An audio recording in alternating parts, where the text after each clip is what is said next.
ایک دفعہ کا ذکر ہے کہ ایک لڑکی تھی جو اپنی ماں کے ساتھ جھونپڑی میں رہتی تھی۔ باہر جاتے وقت وہ ہمیشہ ریڈ رائڈنگ ہوڈ پہنتی تھی۔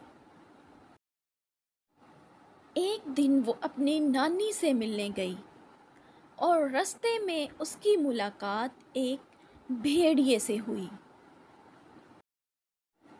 بھیڑیے نے پوچھا، "کہاں جا رہی ہو پیاری لڑکی؟"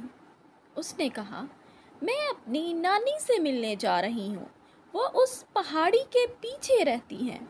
یہ سن کر بھیڑیے کو ایک شرارتی خیال آیا۔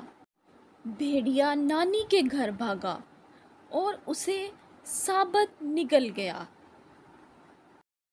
پھر اس نے نانی کے کپڑے پہنے اور نانی کے بستر پر بیٹھ گیا۔ کچھ دیر بعد وہ لڑکی ریڈ ہوڈ پہنے نانی کے گھر داخل ہوئی۔ اس نے دیکھا کہ بھیڑیا اس کی نانی کے بستر پر پڑا ہے۔ اس نے پوچھا، "نانی، آپ کی آنکھیں کتنی بڑی ہیں؟"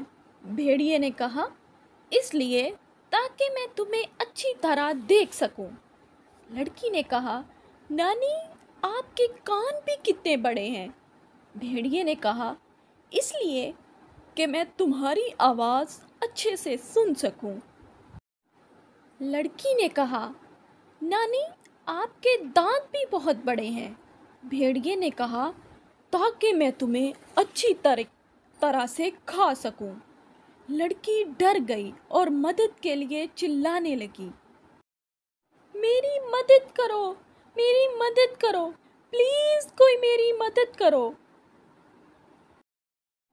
لکڑہارا جو لکڑیاں کاٹ رہا تھا اس کی آواز سن کر مدد کو بھاگا۔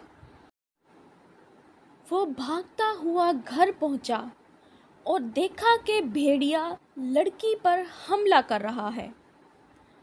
اس نے بھیڑیے کے سر پر مارا، جس سے بھیڑیا اپنا منہ کھول کر چیخنے لگا اور اچانک نانی اس کے منہ سے باہر گر پڑی۔ کیونکہ بھیڑیے نے اسے چبایا نہیں تھا، ثابت نگل لیا تھا۔ بھیڑیا بھاگ گیا اور لڑکی نے اسے دوبارہ کبھی نہیں دیکھا۔ نانی اور ریڈ رائڈنگ ہوڈ والی پیاری لڑکی کھانا کھانے اور بیٹھ کر گپ شپ کرنے لگیں۔